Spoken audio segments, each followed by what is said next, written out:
primarily hosted by the Classical Forum for Contemporary Issues. I'm not going to give you a full introduction, but this is a group that meets regularly to discuss important issues that are hard to discuss anywhere else. Things like the war in Ukraine, the war over Israel, politics in India, and other things like that.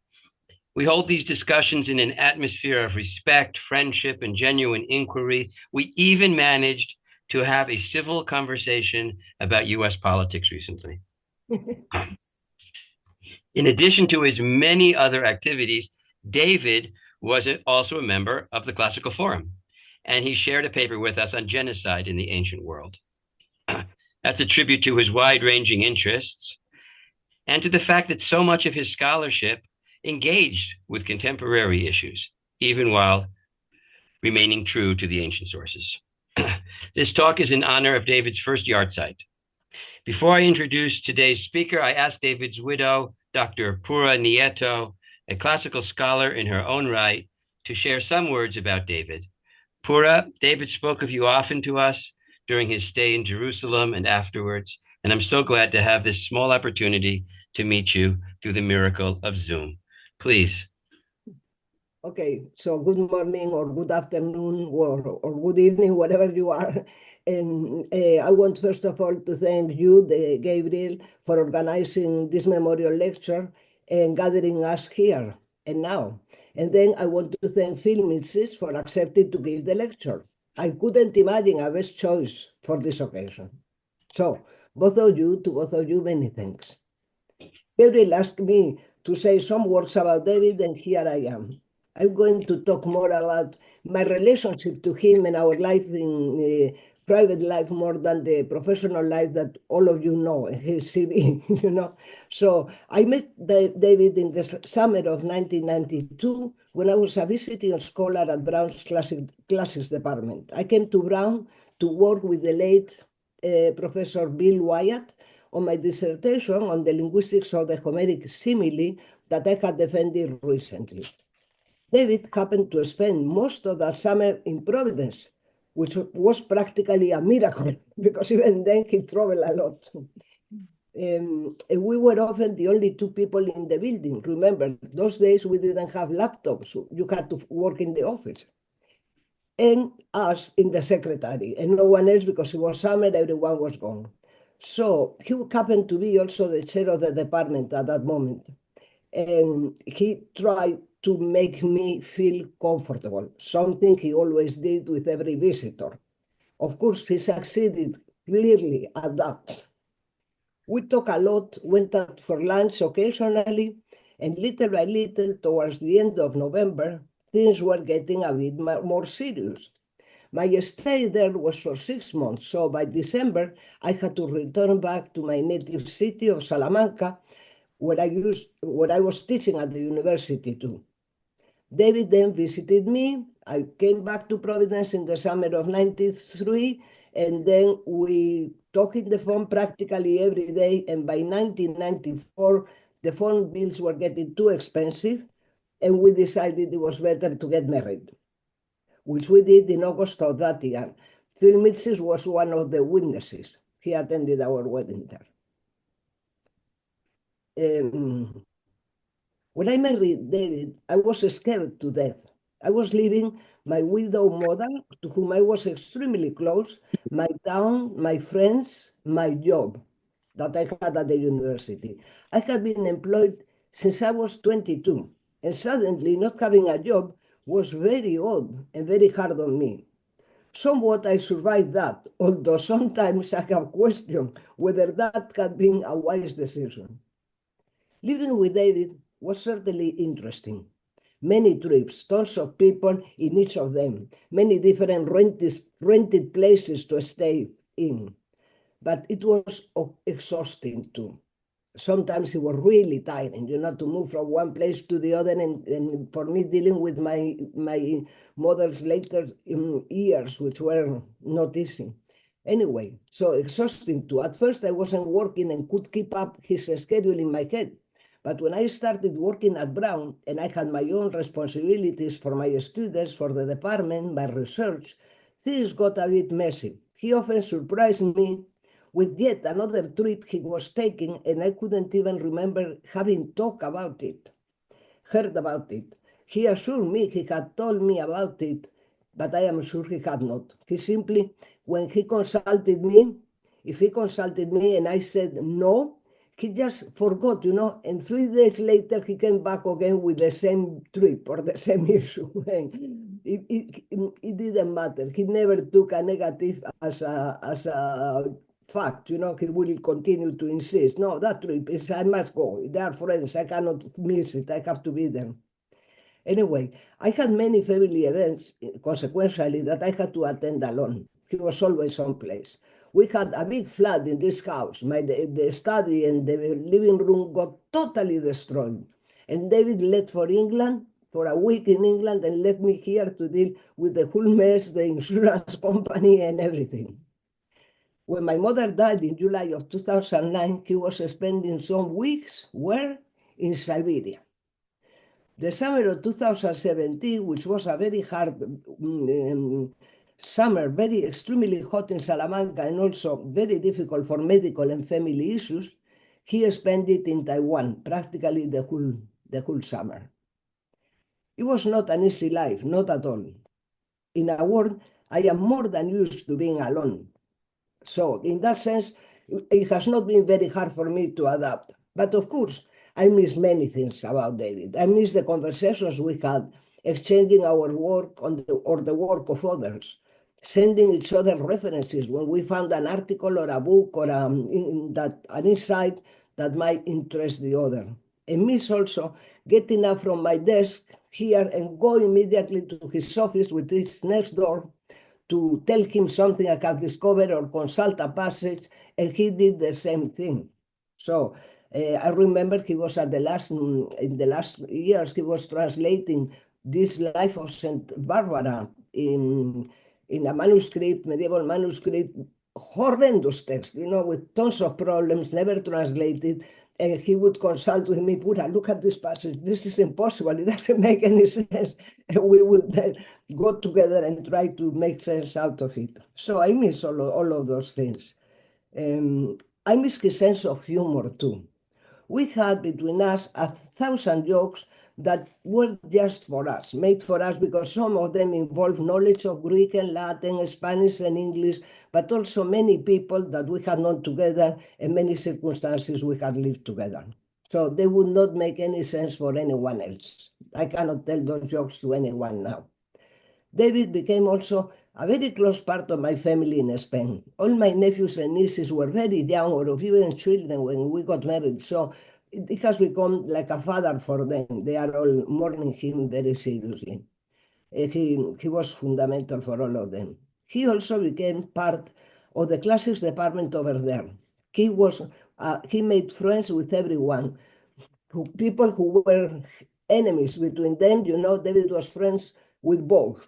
And that was exceptional in that department, which was very, very difficult department, full of hostilities and so on. So as a result, they made him a doctor honoris causa, which is the highest honor the University of Salamanca can give to anyone. That was in 2021. His Spanish, which became really excellent, opened him to all of the Spanish America.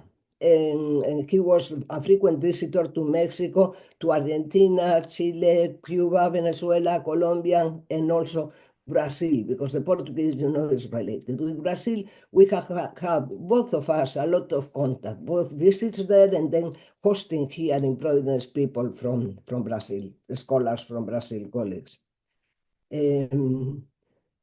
But also, as you know, in the United Kingdom, we were many times both in England and in Scotland, which we enjoyed. I love Edinburgh. I think it's one of the most beautiful places and most welcoming places in the world.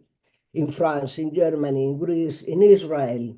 I remember our stay there in 2009 was fantastic. I enjoyed truly being there. And I was sorry I was going to go with him in 2020, but the pandemic made that impossible. Also, Australia, he had many ties with the Australian friends and colleagues, and he had spent a lot of time in Australia. David also had spent earlier in his life a lot of time in Egypt. And he had some knowledge of Arabic. I remember when he started learning Spanish, he could find many of the Arabic roots that Spanish still keeps, which are many. And it was very interesting to see that. David also worked constantly. He was constantly working. He didn't waste a minute of his time. He would take frequent breaks, though he was working constantly. Breaks, I think, constantly thinking. And those walks he took, he continued to think about a problem, about an issue that he had. But in those walks, he didn't mind doing little buying something or doing little things like that for me. So if we were running out of milk or something, he was going out to immediately take it. He was very serviceable at that. He had no laziness to go out a moment to do something like that. Now I have to get it if I need something that I don't have him to go and pick it up for me. I have not to tell all of you how easily he made friends. He had the ability to calm people, to make them feel at ease with him. He could talk to anyone. He didn't fear anything. I never met a person who was less fearless than him. I never saw him intimidated by anything or anyone. Anxious, yes. Stressed, sometimes. Angry, too. But afraid, never. He used to tell me that he was afraid only of me. One of the last things that he did, and he did it with me, was a paper we wrote together for a collective volume celebrating a colleague of ours in Salamanca who is retiring later this year. We wrote it together through January, February, about a month before he passed last year. I knew that the paper was due on the April 1st, but David got into his head it was March 1st. And so he pushed me through February, where I had the hardest schedule, to finish that paper. I finished it, and we finished it, and then I was glad I did, because from March, as you know, his health deteriorated very quickly. I was overwhelmed, and I had been overwhelmed by the number of condolences I received and continue to receive all through the summer and even the fall from all over the world. And I am now, by all the many testimonials his friends are offering him, like this one we are attending today. I have to say he deserved it. For him, his profession, his scholarship, his friends was the first thing in his life. That is why he did not retire, and he didn't want to retire. I remember when his contract with NYU was extended last year for another 3 years. And he was delighted. He came into my office, Pura, success. Of course, he knew that was not good news for me because I wanted him to retire. I began to think that I would end up retiring before he did.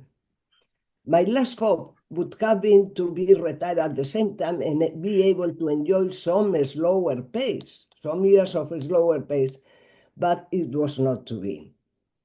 The way things developed at the end, I'm glad that it was not a long illness. Already in 2022, when his cancer was diagnosed, we were told by his doctor, the oncologist, that it had no cure, that it was a kind of cancer they couldn't cure.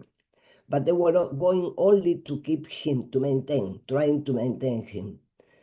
But David was immune to bad news. He just simply erased them from his mind. He could not hold any bad news. He continued with his life as if nothing had been said to him, the common, normal life he had. He even denied to me that his doctor had said that, what he had said, that there was no cure and it was a terrible kind of cancer. And still, even 2 weeks before he passed away, he was still expecting these guys, meaning his doctors, to do something because he was getting sick or being sick, as you can imagine. The day before he died, he had attended via Zoom a department meeting in his department in NYU. That is who he was.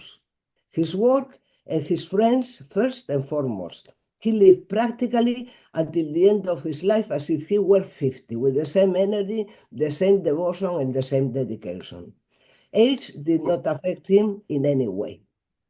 The doctors did, the chemotherapy didn't help at all. In fact, I think it did a lot of damage, and that's what killed him.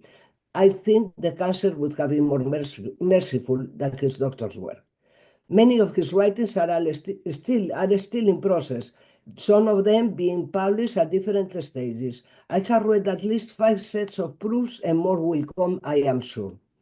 But I think, with all this, that he will be still remembered by many of us for a long, long time.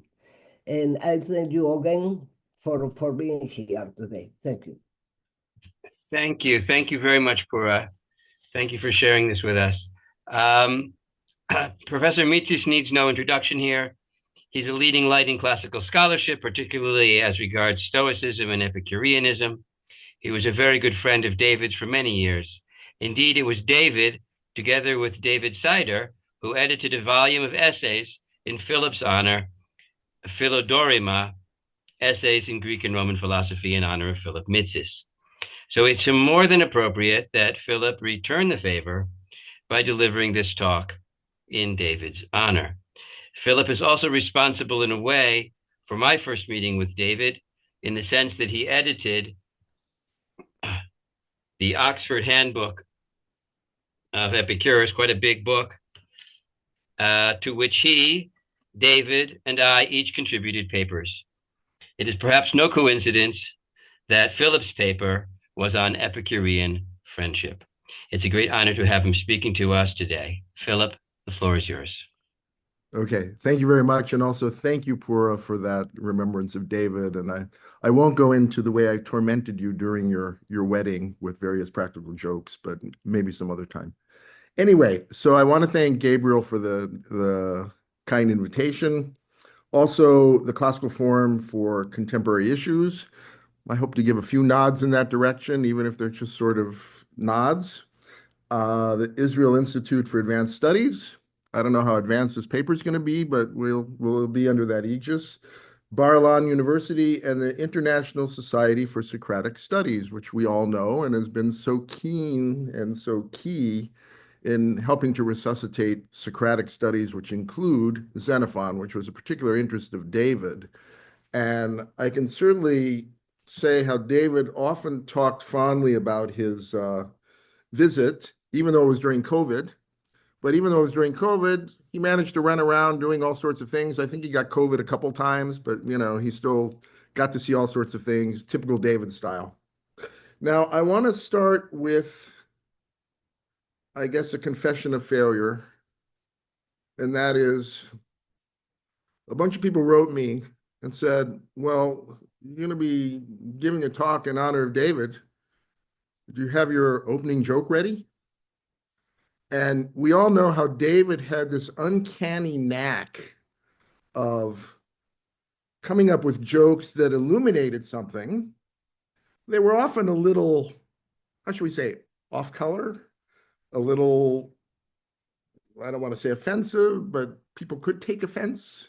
So I really spent about a week racking my head trying to come up with one. And I came up with one that I thought was really good. And this morning, I tried it out on my wife, who said, you can't say that. I said, no, you don't understand. It's for David Konstan. David Konstan, it's like, everyone will understand the context, da, da, da. She said, you can't say that.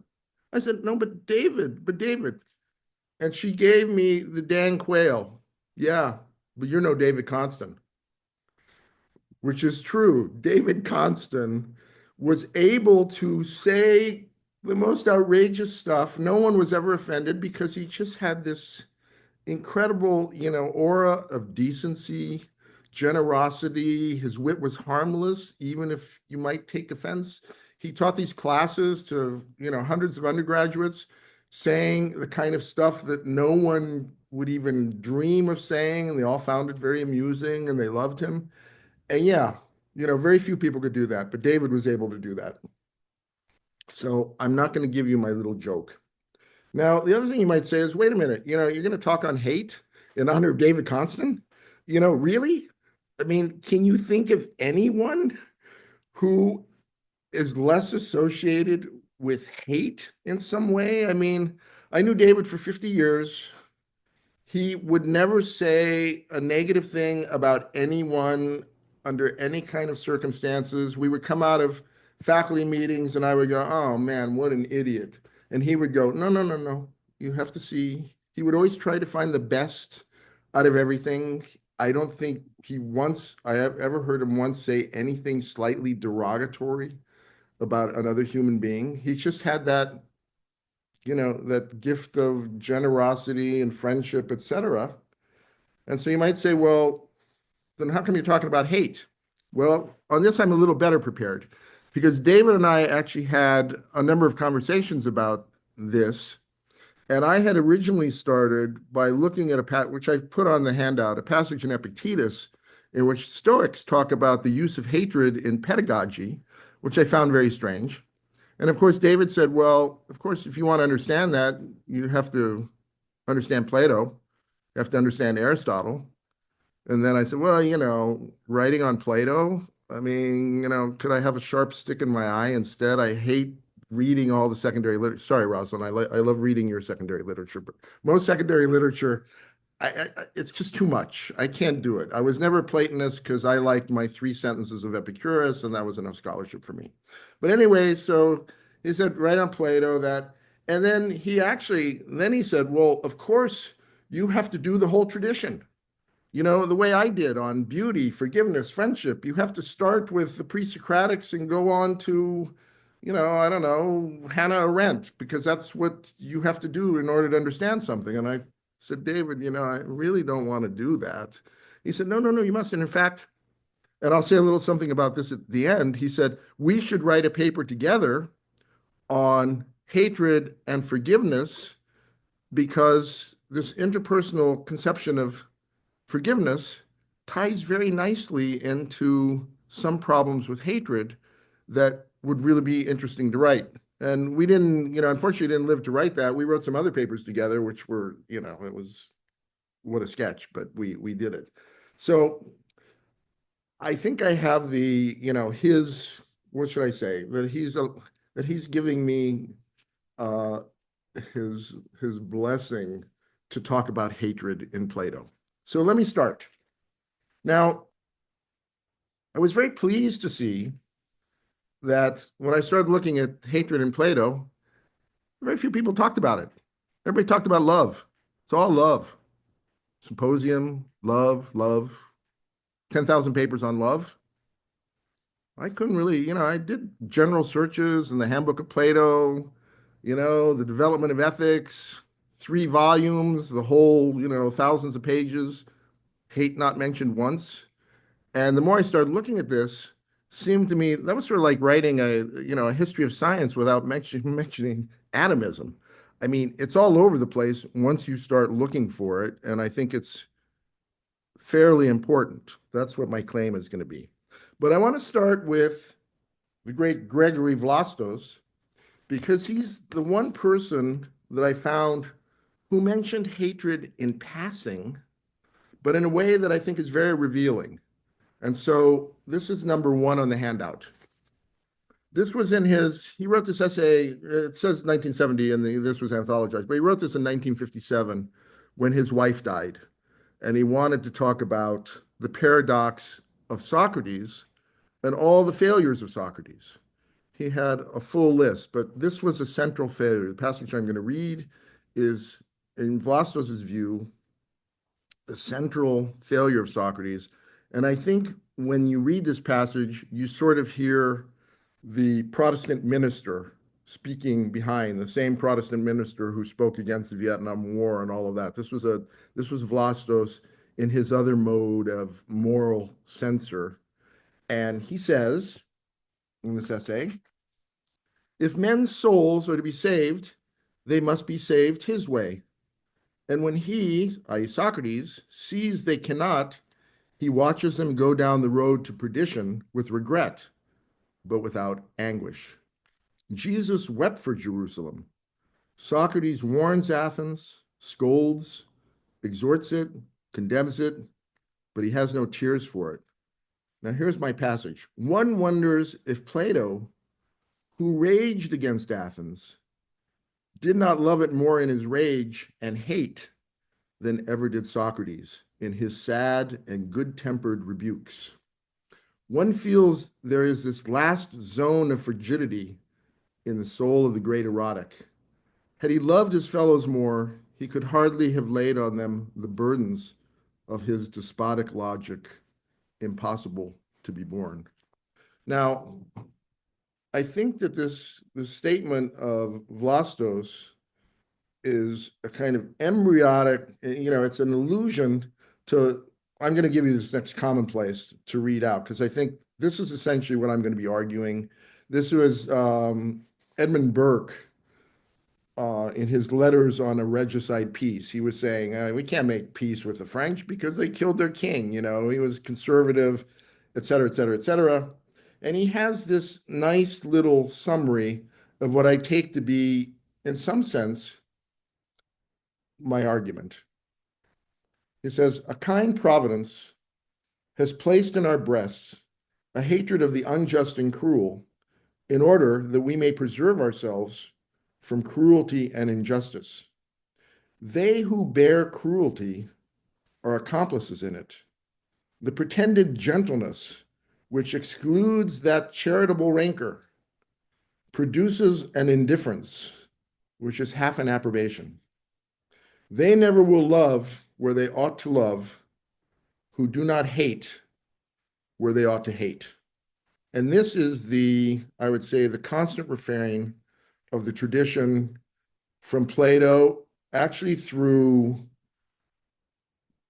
surprisingly, Kant and the Stoics in their pedagogy, on to, I would say, the 19th century. I think Burke is sort of one of the last people who could write this as a commonplace, that both Kantianism and utilitarianism, i.e., once ethics was bifurcated in that way, the notion of what I'm going to call the good hate dropped out of the picture, but it had been there until then.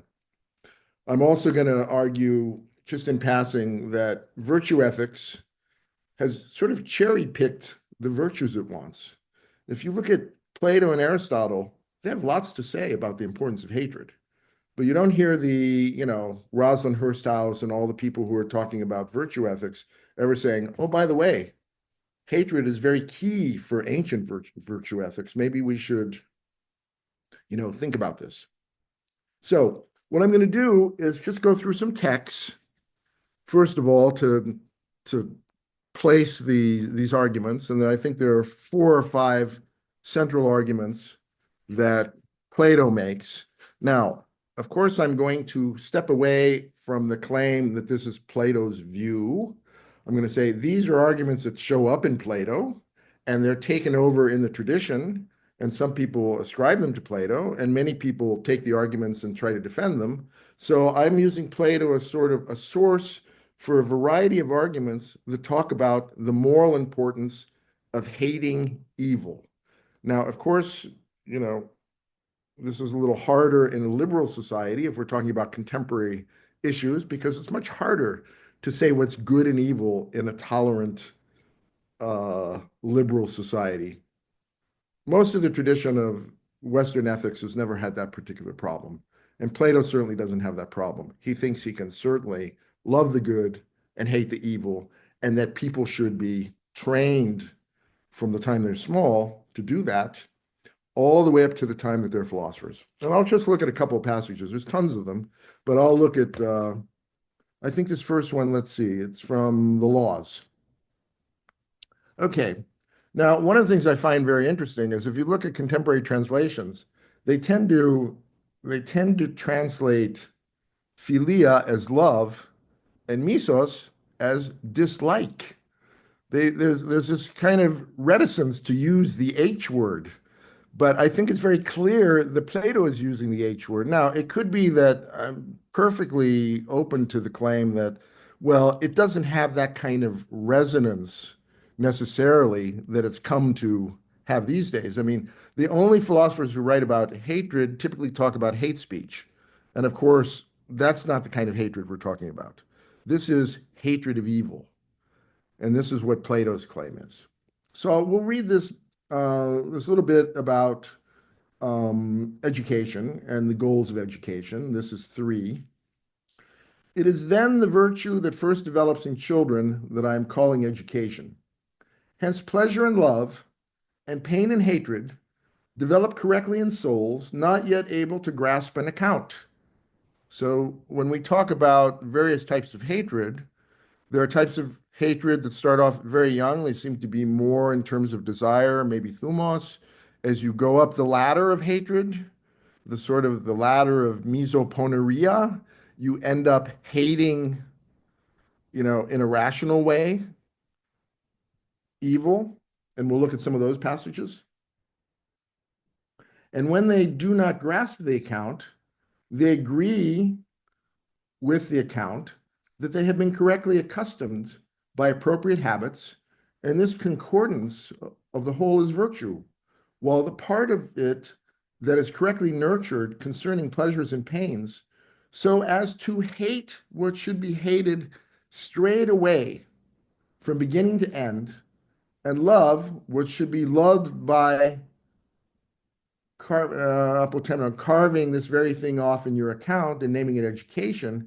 In my view, you would be naming it correctly. So we have this passage in the laws, and this is repeated again through the whole account of education, that what children must do is learn how to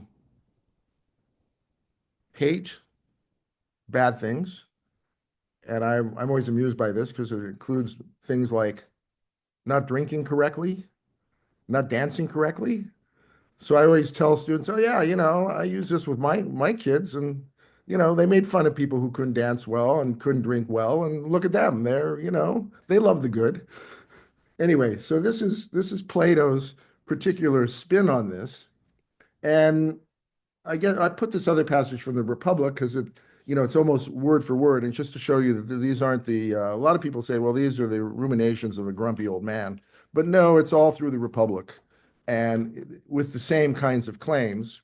And here, he's talking about music, harmony, rhythm, how you have to be nurtured in the right way so that you come to correctly detest the things that are not well made and cultivated. You praise and delight in good things. You hate the shameful, even while still young, before you grasp the accounts. So all of this stuff is early on, as you're being trained both in the Republic and in the laws. What you're being trained in are, you might say, the rudders of love and hatred are moving you towards the goal. And these are just some particular instances. Now, so I would make the claim that this is central not only to Platonic education, but much of the tradition of educational theory in the West. And what I find surprising, and as I said, I'll look at it at the end, is that even the Stoics subscribe to this, and Kant, which you might not expect. Okay, so I'm going to just list a number of things that hatred is good for. So one is education. Now, obviously, there are a number of words here, and there are many words for hate in English, many words for things in the realm of hate, close to hate in Greek.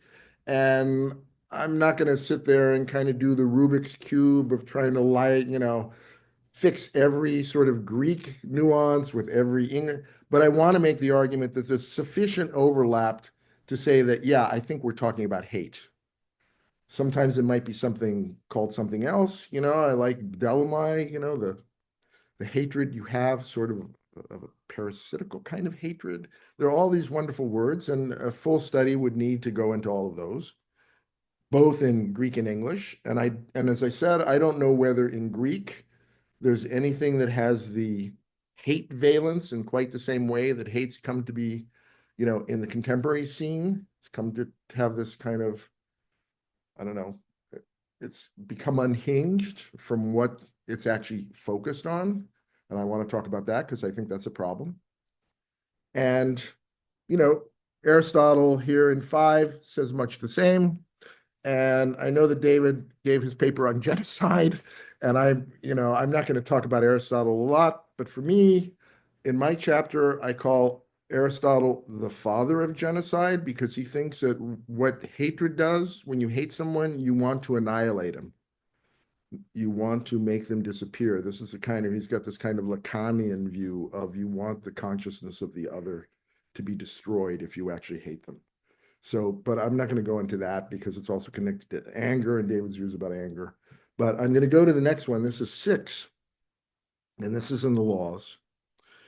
And how are we doing time-wise? Oh, I won't read this whole passage because it's rather long. But it basically says, as you can imagine, that a healthy society loves the same stuff and hates the same stuff. And that when you're being educated, one of the things that citizens, even if they're not yet purely rational, but that they can obey their rational masters, what gives the state unity is that they love the same things and hate the same things. And this is important for the city. Now, I don't think you're supposed to think of 1984 here. It's very easy to think of the kids in 1984 hating Goldstein and doing that.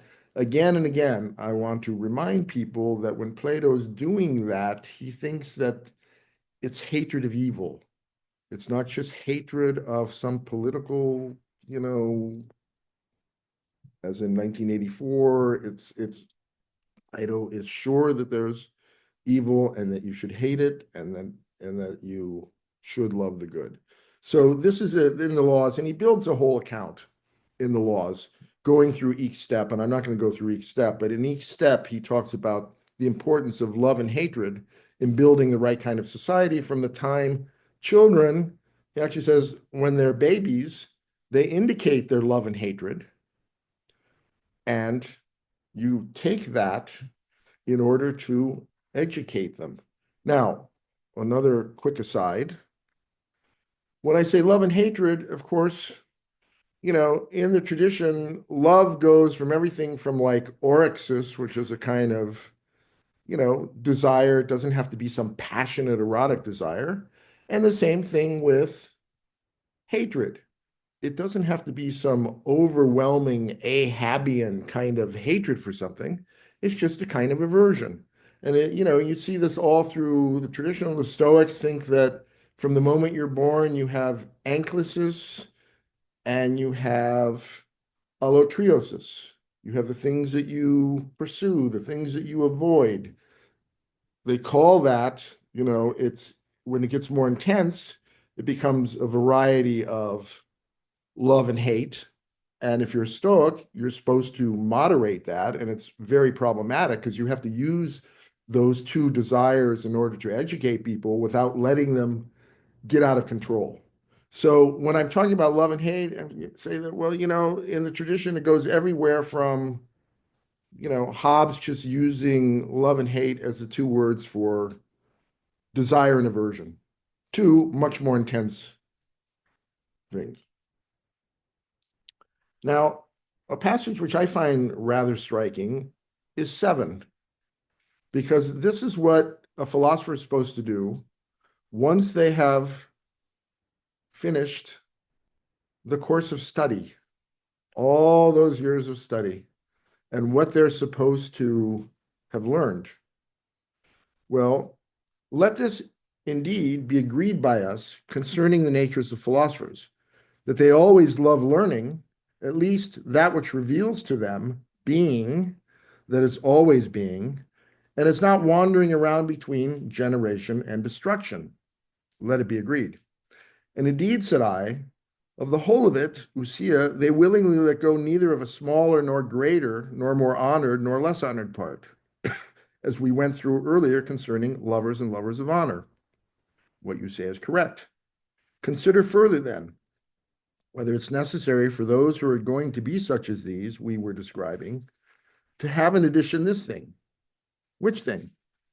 Absence of deceit and a willingness to accept falsity in no way whatsoever, but to hate it and to love the truth.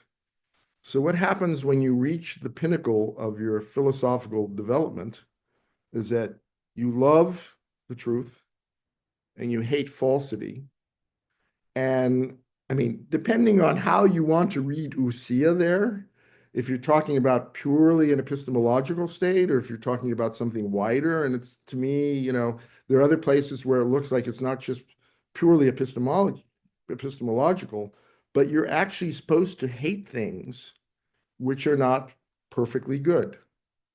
Now, you know, you could draw the conclusion that given how long philosophers in the Republic get to sit around contemplating the good, a good part of their lives, they're going to be walking around hating things, all the things that are not perfect ousia and truth. And you might say, well, that's not the picture we have of these guys. But, you know, I think there's sufficient there to at least raise the question. Now, one of the things that certainly shows up in the tradition, and I just have this quick thing from Lactantius, who, you know, one is homeosis theon, that is, in the way that the gods hate, humans are supposed to hate. And in the way they love, they're supposed to love. When you imitate God, you're imitating both God's hatred and love. So let me just read a little bit of this, because this makes the connection which becomes very strong in the Christian theological tradition. And if, you know, a very striking example of this is in Milton. When we first meet Christ, Christ says, oh, I want to hate everything my Father hates and love everything my Father loves. And he gives you, you know, a long list of the things that he hates and loves. So the idea that God, Christ, etc., both love and hate is certainly part of this notion. And I'll just read a bit. For if God is not angry with the impious and the unrighteous, it's clear that he does not love the pious and the righteous.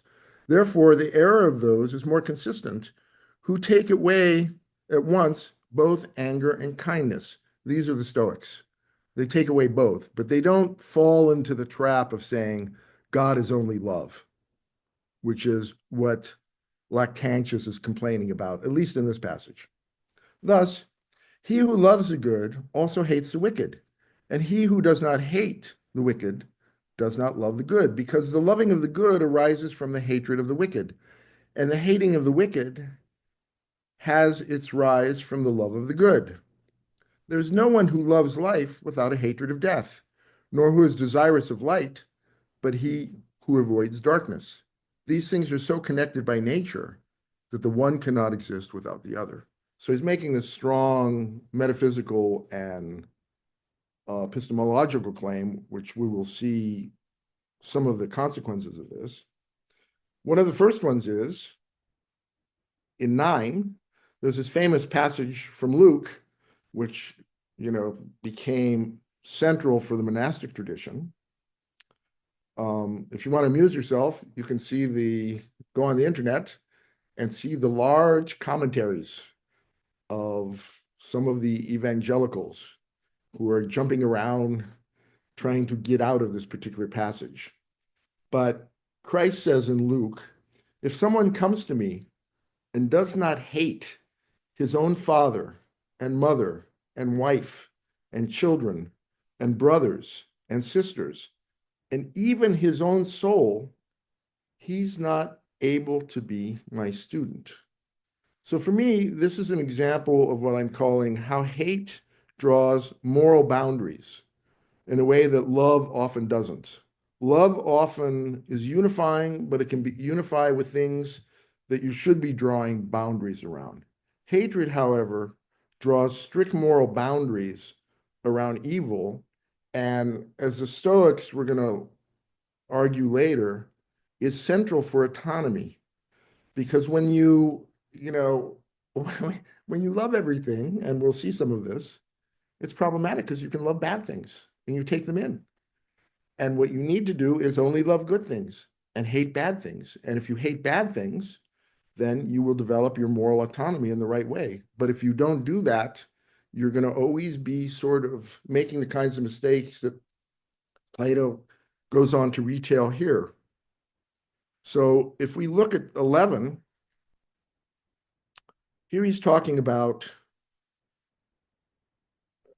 something which is a common theme, especially in Plato, how when you're exposed to evil, it's contagious in all sorts of ways, through your desires, through your thumos, through your wrong kinds of inferences, and that in order to avoid that, you need to really hate what's bad. Because if you don't, as Burke said, you're likely to give it a kind of approbation that, we famously see these great movies where the person hates a particular kind of thing, but they don't speak up. So they are giving in to a certain kind of bigotry or something because they don't want to, offend the people who are bigots. And they just don't, sufficiently draw a line around moral boundaries around their views. So this is 11. It's not probable or even inevitable that the result will be exactly the same as whenever someone living among the wicked habits of bad men does not hate, but accepts and delights in them. And I'm using accept here as just, you're there, you're not complaining, it's apodecada, yet blames them merely in a spirit of play, as if being in a dream about one's own wickedness. Then, to be sure, inevitably, the person so delighted becomes similar to whatever they delight in, even though ashamed to praise it. Yet what greater good or evil would we say befalls us so completely inevitably? So the claim here is by failing to draw sharp moral boundaries and actually hating what's wrong, you're likely to become infected by your tolerance of evil. Now, how are we doing time-wise? I'll just summarize some of this so we have time to talk. I mean, one of the other claims that I find certainly in Plato is that he thinks in ways that remind me of Thucydides that you can get people to hate evil much easier than you can to get them to love the good. And this is his passage in 12. That is, very few people actually love the good, only the philosophers, but you can get many people to hate evil. And you sort of think of, in prisons, the way certain sorts of crimes are routinely despised by prisoners because they find them so heinous. So, I mean, this is something that I think that Plato uses in terms of constructing the Republic and also the laws, that we can't get everyone to love the good, but we can at least get them to hate evil. And of course, if we can't, then those people need to be somehow moved to another place, that they can't be rehabilitated. Now, a couple quick things. I have a passage from Epictetus, because I just wanted to mention this. In this passage, Epictetus says, when you're training, when he's talking to his addressee, and he says, you must learn to despise opinions about the value of certain things, like in this case of, the necklace and betraying a friend because of a necklace. And he uses the hate words. And you might say, why would a Stoic do that? I think part of the reason is exactly what I said, that, the Stoics think that you're on these twin sort of paths of oikeosis and alotriosis, and that it can get stronger or weaker depending on how your teacher provokes your hatred. And of course, the problem for the Stoic always is in provoking hatred for something bad, are you committing, some sort of what's recently called affective injustice? That is, that you're raising up sorts of evil emotions, etc., that you can't control, and that that's a problem in Stoic pedagogy. But it's one that the Stoic pedagogue always has to face, because the Stoic is always teaching people who are still not purely rational and are moved by their desires and aversions. And those can be either too strong, like love can be a problem, and also hatred. And so if you're a Stoic, you have to sort of be brutally functional about how you get these particular emotions lined up in the right way. And this is what this passage of Epictetus is about. And then finally, I have Kant's lectures on pedagogy, which you might not expect Kant to be someone who thinks that, in fact, and again, I won't read the whole passage because of time, I'll just summarize, but he basically says, it doesn't do any good to train children by rewards and punishments. They don't learn morality that way. What they have to feel is the Verachtung, the contempt of their teachers that puts them outside of the moral boundary of humanity, and they want to get back in after they have been thus thrust out of the human community. And this is something that shows up in people like Hannah Arendt. It shows up in a number of,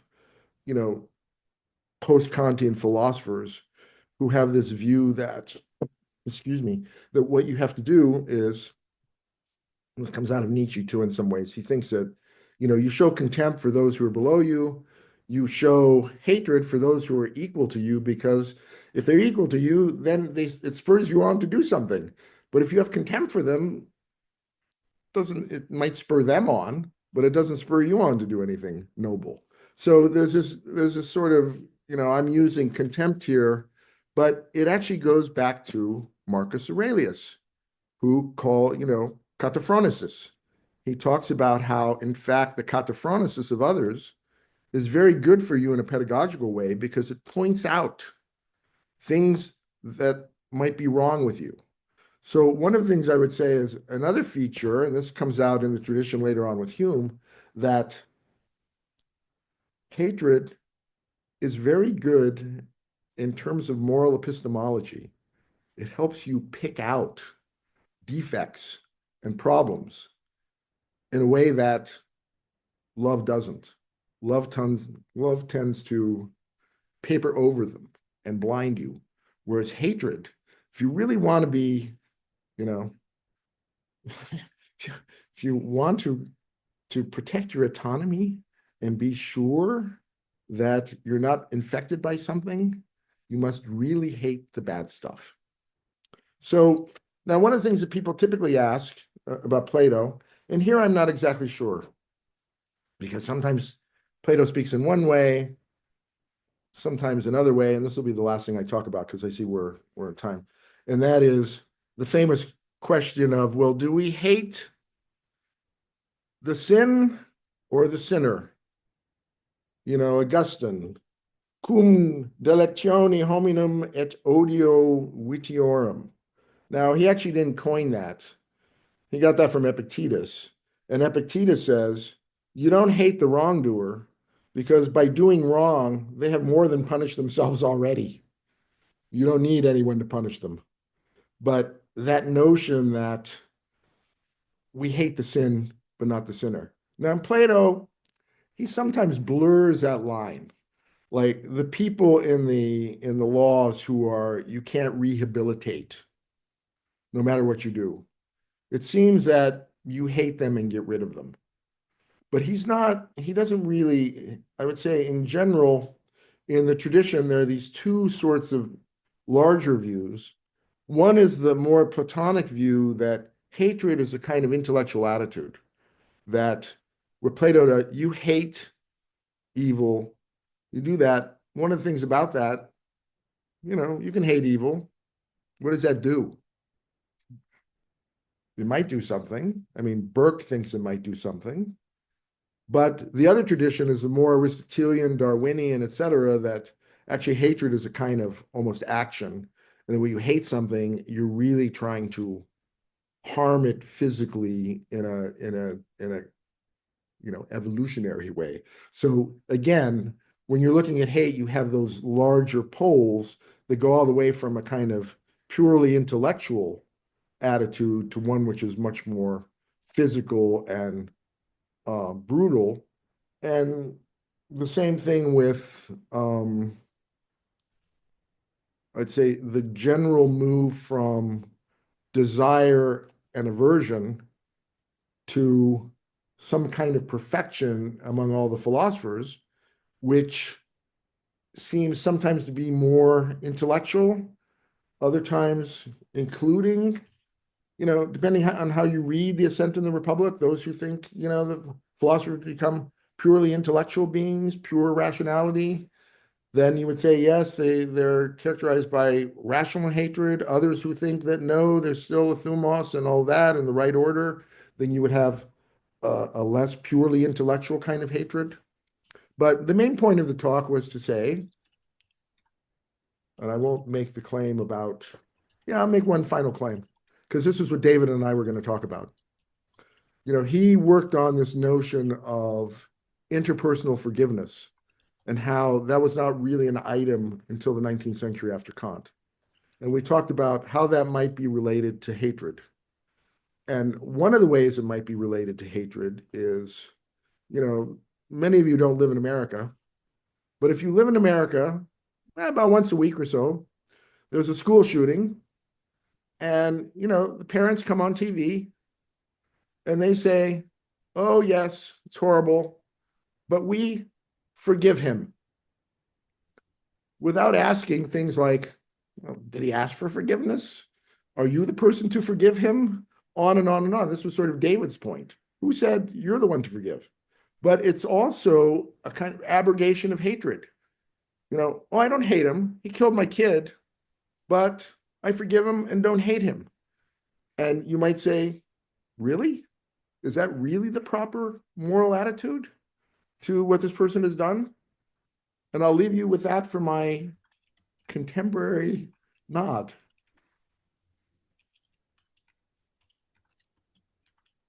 Okay, that's great. Thank you, Philip. That is perfect. And we have some questions in the Google Docs. So I will share my screen. Philip, if you want to read the questions, or I can read them to you. And then I'll read. Are they in the chat? Is that where they are? No, I will share my screen right now. Here you go. Okay. Well, could people just say them out loud? Well, okay. So for the first question, when he is speaking of hate, and he is I don't know who Plato, I'm assuming. When Plato is speaking of hate, it seems more like a disposition than an episode of rage. Is that right? Well, I'd say the following. As you're going up the scale, clearly it's going to be at some point a mental disposition, however we want to understand that in Plato, a rational disposition. When it's young kid, he starts off describing children going berserk for bottles from their nurses, which look more like rage. So I think that it goes the gamut. I think Plato wants you to move from the kind of pure, rage of a child who's not getting their candy to a mature kind of disposition of hatred. Yes. But along the way, in terms of education, hard to say. It's not clear to me, because he thinks this is tied up, in Aristotle too, it's tied up with boulesis, it's tied up with epithumia. All these things could be very intensely felt. And you might say, well, one of the things he wants is for people to intensely feel. It sounds to me like when you're reading some of the passages in the law, he really wants people to intensely feel the disgust and hatred of the stuff that's bad, not just a purely kind of benign, dislike. Okay, I invite Ed to ask the question since he has his hand raised. Yeah, thank you, Philip. Very interesting. Good to see you. And good to see you again after so long. Yeah. So I wanted to suggest a kind of footnote to what you said. Sure. not in dispute, but in addition to what you said. And that's, you refer to Augustine, but only briefly. Right. And it seems to me that a big source of what you're arguing against is Augustine. And he argues that everything comes from God. God is good, so everything has to be good. And that gives him a problem. How do you explain evil? And Right. it's an account of degrees. What is evil is pursuing something that's a Absolutely. lesser good. And he doesn't quite say we should hate it, but we should really love the things that are more valuable, more. Right. And I think that's the sort of thing that you're against. And your point, I take it, is that hatred works a lot better than pursuing greater goods over lesser goods. And a comment that somehow this scale of goods that Augustine makes so much of has somehow disappeared from Yeah. our contemporary consciousness. It comes out a lot in Kant scholarship, where people somehow can't distinguish between greater obligations to, say, family members than to strangers, human beings, and it's very striking. I don't really understand the source of it, but I think it's unfortunate. Good. Let me say something about that, because I think it raises a very interesting question. Because if you remember Vlastos's worry about love, do we love the person for their self or for their properties, right? And he was saying the Greeks fail because they tend to love people for their properties, which are substitutable. As my example in class is, my wife's amusing. I think, I like her. She's very funny. But Chappelle is a lot funnier. Shouldn't I trade up? It's that trading up thing. And one of the things I think that is also underlying Augustine's claim, and also Vlastos's, I'm not sure, correct critique of Socrates, is that when you love an individual, you're loving not their properties, but them for themselves, which metaphysically is a kind of, as you know, bare particular. And the question is, well, how do you love that? How do you love something with no properties? If you love them or hate them for their properties, then you get the problem that in hating their sin, you're also hating them, because they're not anything other than their properties. There's no bare self independent of anything that you love. So that's a further metaphysical twist that I think plays throughout these discussions. And it really depends on your view of what a person is. If you think a person is, a collection of their properties, and all their properties are distasteful, then you have every reason to hate their properties, and hence them. If you think that they are something over and above their properties, no matter what, and you should love that just by the mere fact that they are a human being with no properties, then you can say, yes, I hate the sin, but not the sinner. So I think there's with Augustine, there's a kind of very interesting, in addition to your worry about God and all of that and the various things, there's also that metaphysical worry about what a self is for him. Yeah, there's an quick alternative to that paradox, and that's to say that you aren't a bare particular. You are those characteristics that you are. And it's in a whole. It's not one or Right, two. but if all your characteristics are sinful, then you have every reason to hate them. Yeah, right? But that's not all you are. You have something else. Well, theoretically, as we do. I mean, if it were the case that someone were a collection of horrific properties, would we be, obliged to hate them? Justified. Yeah, Yeah. obliged to hate them, but also it seems to help them to realize that they have potential for something else. Yeah, Yeah. Anyway. absolutely. Anyway, thank you. We Yeah. have a lot more questions in the Google Doc, so I will go ahead and share. So number 2, it seems like one of the differences between hatred and disdain or other similar terms is the investment of emotion in the negative judgment rather than it being a case of a colder, more objective kind of decision making about what is good and bad, right or wrong, and so on.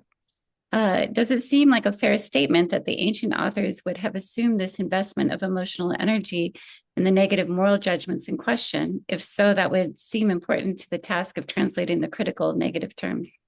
Yeah, no, I agree with that problem. And I think this is one of those things where you almost have to go on a case-by-case basis, looking at, it's a lot of work. This is something David would do, not something I would do, but he would do it.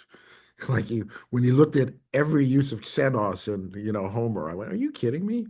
And he did it. So, I mean, I think you would have to look at the whole range of terms in English as well. Disdain, contempt, hatred, disgust. I mean, they're all connected in this kind of way. And same thing on the Greek side.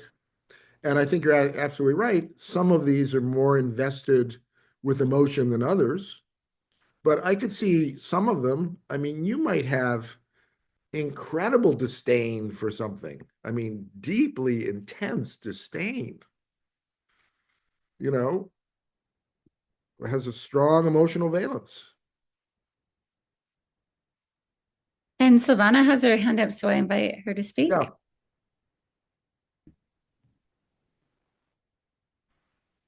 Yes, thank you. That was very enlightening. I have 3 comments. I will start with a minor point on the opposition between Stergain and Misane. Okay.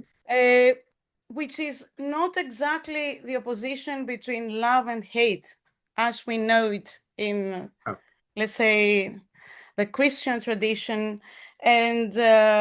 And I think that what you suggested in the beginning, namely that we have a lot written on love in Plato, namely on Eros, would be a different question, since Eros is very much of an ambivalent figure itself.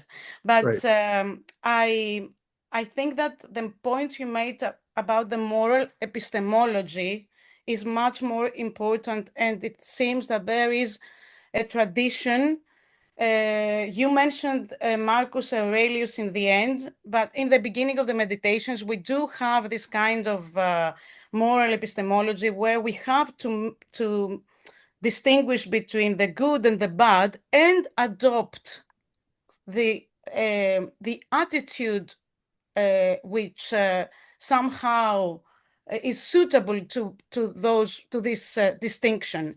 And this kind of contempt that you mentioned is exactly the kind of attitude we should adopt towards, as you say, the attributes themselves and not the person who displays them. But my, let's say, the comment I want to make, which is prior to all this philosophical, let's say, moral epistemology, and which I think is very important for Plato, and which prompted him to raise this question, is what we may find in Euripides, let's say, in the Hippolytus, where you have Hippolytus saying that he hates Cypris because she is the goddess of the night, whereas he loves Artemis,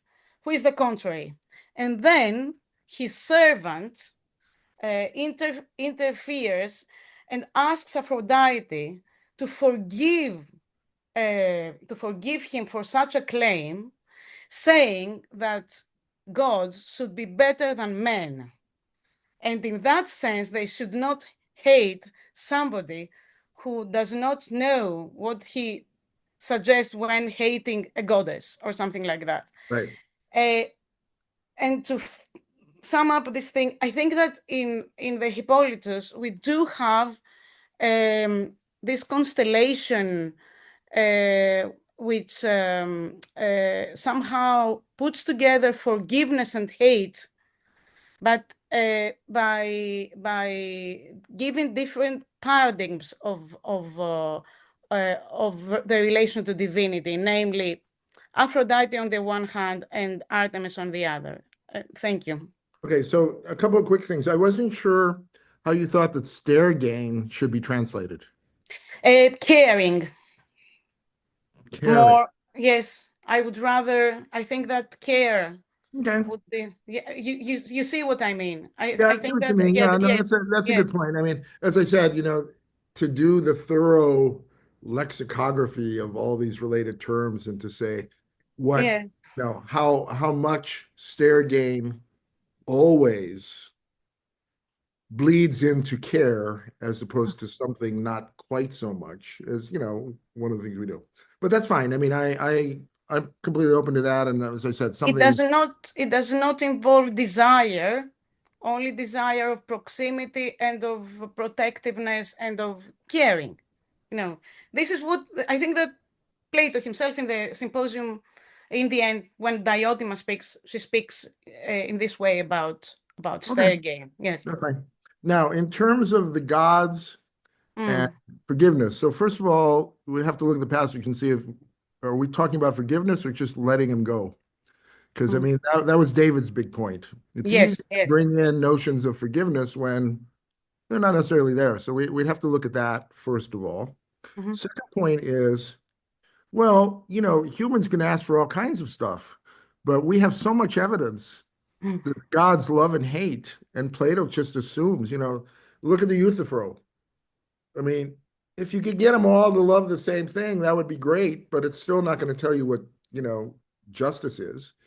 But it would be good if you could get them all to it. But, typically they don't love. I mean, all of Greek tragedy is about, the mismatch between love and hate of the various gods. So humans can ask for all kinds of stuff. I mean, what's her name? Agawe can say, gee, you shouldn't have done this. Yeah, okay.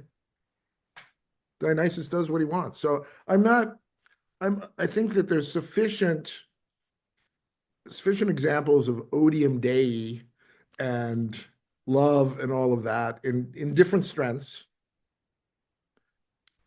that, I think it's just it's sort of part of the larger culture. But this reminds me, one of the things I wanted to say that's very important for the contemporary scene. Mhm. I'm glad you reminded me. And that is that when you're looking at antiquity, love and hate always have some kinds of objects, and the objects can be good or bad.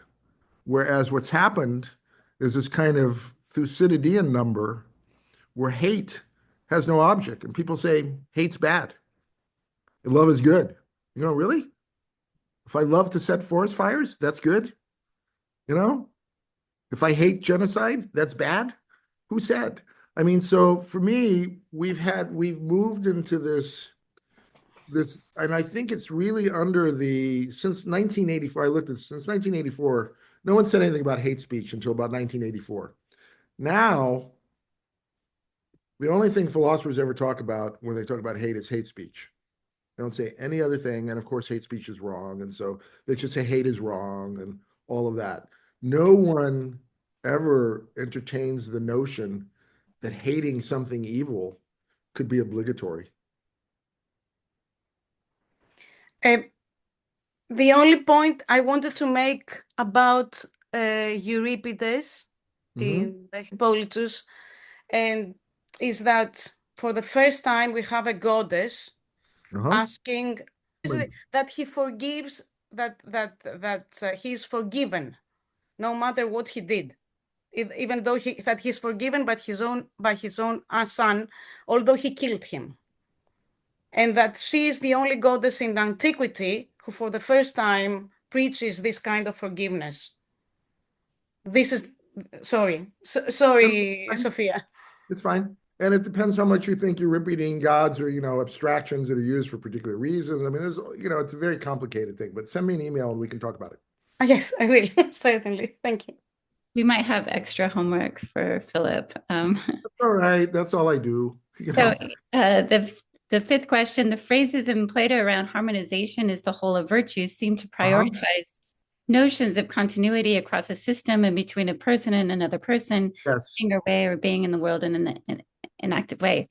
This topic itself seems to be intended to sound off an off note in terms of virtue ethics current form. Is that sounding off of off notes you discussed around David's opening, illuminating jokes, a way of opening out of a closed system and reanimating it? Sprezzatura or a blue note to enable. I love it. Yes, this is great. I didn't realize I was doing all that, but I'll take credit for that. That sounds great.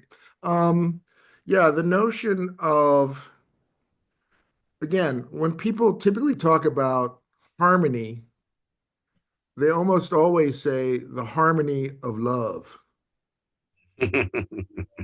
What?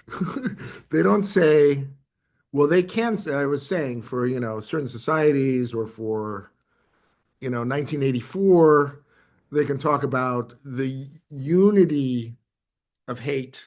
They typically don't use harmony. Harmony has this kind of normative sense of being, yes, it's like beautiful music. But, I mean, as I was saying, Plato seems to be perfectly happy using these harmony terms all the way throughout the laws. I mean, I just gave you a couple, symphonesia, all of that, when he's talking about hatred contributing to that. In fact, you can't have the right harmony unless you're loving the right things and hating the wrong things, or hating the bad things. That's what harmony consists in. Thanks for your answer. That was my question. Do you think that's what kind of reappears in human people when they're talking about, the resonating of the strands of people in fellow sympathy using sort of musical metaphors, maybe? Yes. I mean, look, I'm someone who, we hear about empathy all the time. But again, I mean, it's a made-up word. It has nothing to do with antiquity. It's like, 19th century Germans thinking you have neurological things going back and forth.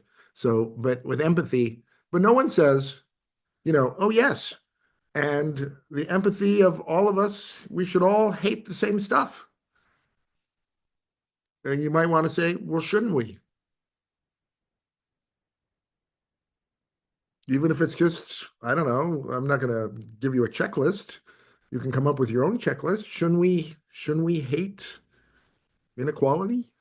I mean, or something? I mean, whatever, take your pick. He killed my son, but I do not hate him. Should be considered a survival mechanism rather than a moral position. The hate felt for one's child's killer is unbearable. The parent's soul simply cannot carry the weight. This is not about morality. Do you agree?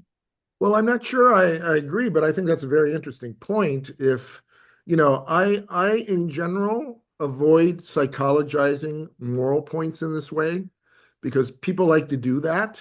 And then you say, oh, it's just a psychological mechanism. And there's really no moral content to it. And for me, that's a way of finessing the moral content by just saying, look, this is the way I'm going to get through it by. And then the question is, why would that be the mechanism? Why couldn't you be Ahab or Jean Valjean or someone like that? I mean, wouldn't that be a pretty good mechanism too? I mean, I don't, when people sort of appeal to different kinds of psychological mechanisms, you might say, yeah, maybe. But, it's like these days. I mean, if you want to, let's step back to antiquity. If Plato's going to say, oh, your child is acting badly,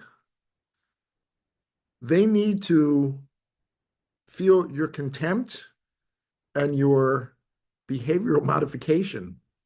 Not, they need to feel that whatever they're doing is fine and that you love them and that it's good if they do that. Now, I don't know which is the better psychological mechanism. I mean, people may have different views about that. But those psychological mechanisms are not moral mechanisms. You might say, well, there are no such, you might go full Freudian and say, well, we don't have any access to moral mechanisms. I'm doing it within the context of the moral tradition, which thinks that there are really, these are moral questions and that there are moral mechanisms. Gabriel has his hand up, so I invite you to speak. Thanks. Thanks, Phil, for this fascinating talk that I'm going to be thinking about for some days, if not longer. Just an obvious point, I think, is that I guess that the reason, and you know better when this happened, but that the lack of interest in hate is connected with the fact that we don't know what's good and evil. Yes. And there's two aspects of not knowing what's good and evil. One is the regular aspect that people disagree about what's good and evil. And then there's the further aspect that, like, philosophy has come to teach us that we don't know anything and we shouldn't even be trying to figure out what is good and evil. So I just wonder how that change affects the story of this development. That's certainly, I would say that's certainly part of the story, and that we've moved our moral life to fair mechanisms without any moral content. Yes, we all agreed to do this. Rawls, we've gone in blind and we've decided to do that, but who knows, how you end up. But that's where you're supposed to end up. So, I mean, there's that bit. But for me, it really happens earlier because, first of all, Kant gets rid of moral emotions. So he gets rid of hatred. And the utilitarians don't really care about moral emotions either. They're worried about something else. So what happens is, for me, really, Burke is about the last time that you can have a commonplace saying this. And he's also, as you point out, I mean, he's not a liberal. He thinks he can tell you what's right or wrong. So I think that's all coming together at the same time, that we're coming to a kind of Kantian moral philosophy, which does not care about the emotions and is more interested in, you might say, rational procedures rather than, virtuous emotions or one way or another. And that also the utilitarians don't care. And when those, when they split up moral philosophy in the 19th century, it just sort of disappeared. Yeah. The only person who ever talks about this actually is Hannah Arendt. She has an essay called An Eye for an Eye, and she thought that hatred could be rehabilitative for people who feel it because they have treated people as not having a particular kind of moral consciousness. And when they feel that, this is sort of like, Marcus Aurelius. I mean, a little more high-end existentialist kind of notions of consciousness, et cetera, but it's not all that far, and not all that far from Kant, but that those who have, are forced to feel themselves treated as objects without a valuable consciousness, then come to know what that means and then rehabilitate themselves, presumably. That was her claim. But that's really the last glimpse of that, and that's sort of I see that as a kind of Kantian glimpse of coming from that tradition. But, there are few people who talk about hatred. There's the Roger Scruton types who revel in hatred and blood and this and Wagner and all of that. I'm not talking about that. That's a different kind of, right. We're human beings and we hate and destroy and we should love that. And this is what I'm just concerned that we don't seem to have a serious discourse about in contemporary issues about which side is right and which side is wrong. It's people just don't want to talk about that. And as you say, they prefer the mechanisms.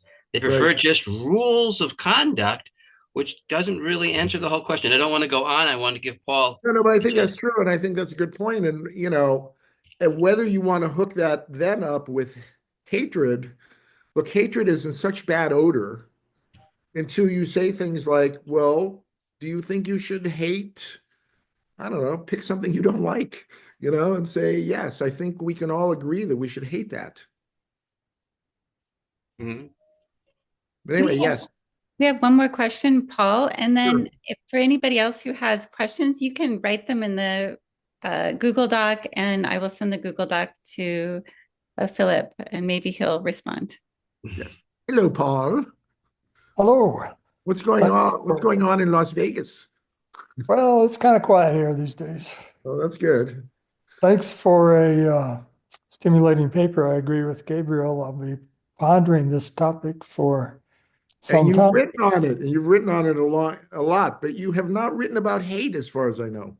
That's right. I hadn't thought about it. You skipped it. But your paper suggested you talked about several different kinds of hate, Right. sort of visceral reaction to something, and then more cerebral attitude toward evil. Right. That suggests to me maybe along the analogy of the ladder of loves and the symposium, there's a ladder of hates. Yes, and I was actually going to write that and say, I was going to write, it's going to be called mesoponeria. It's not going to be diatema. It's going to be mesoponeria. And it starts off with the way she's holding her fork that you find ugly. And then you go up to each level of ugliness until you have pure ugliness. He didn't write that one, but he should have. Yeah. Thanks. But I think you're right. I mean, so it's Plato's fault. Sure.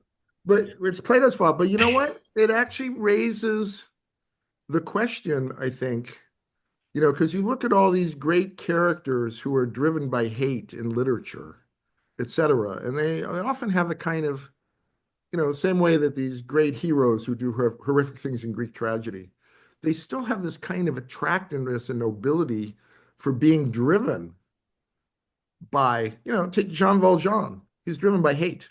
He does all this stuff. And then you have to say, okay, well, maybe he's not doing all the right things. Maybe he's not being platonically focused on doing the right thing. But you can certainly say, there are these characters who you can raise up as at least thought experiments to think about what we actually think about this.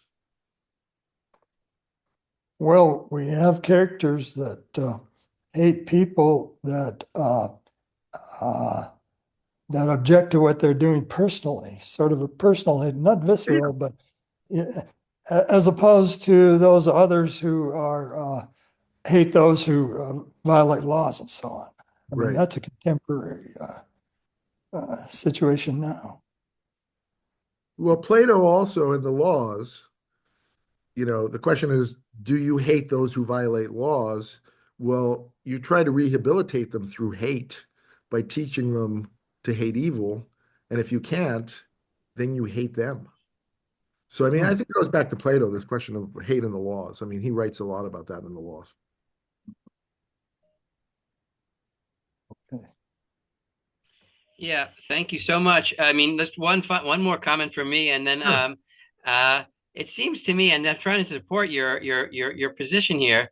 It seems to me that despite all of the philosophical objections to the notion of evil, we kind of are forced to make some kind of judgments and have some kind of, opposition to some things. You can't just ignore it because we're forced into it by reality. So that the object of philosophy shouldn't be to ask whether or not we can hate and love different things, but really just to try to refine as best as we can what are the things that are fitting for love and the things that are fitting for hate. And I think that would be a different project than what people are engaged on today. That was my argument is that was the tradition, from antiquity until the 19th century with all sorts of, I forgot one really interesting one, and I'll just mention it because I find it interesting. And that's Spinoza, who asks, is your hatred better if it's returned like love? And he goes on for, Spinoza style, he goes on for pages about that and say, well, what's the best kind of hate? And, if someone doesn't hate you back, is that, that's not as good, and but people actually thought about this in great detail and thought that's what, they needed to do when they were doing moral philosophy. And as I said, now we're doing political economy. This is fascinating. This is so fascinating. We've run out of time. And I can't, I guess if people want to stay, but let's say officially thank you to Phillip for this fascinating talk. I want to thank you, and we should also thank David Konstan for first opening up these lines of analysis. And at least for Plato, he's the one that pushed me to Plato. I would have never gone there because I just too hard. That's because you hate Plato. I don't hate Plato. I just find I don't know how people do it. It's just like, there's so many damn dialogues. There's so many views about their relation. There's so many this. He's like, give me 5 lines of Epicurus. I know what he's saying, and that's enough for me. I know it's just too complicated. And the people who do it, and I see like a whole, panoply of great Platonists here. Good for you. I admire you.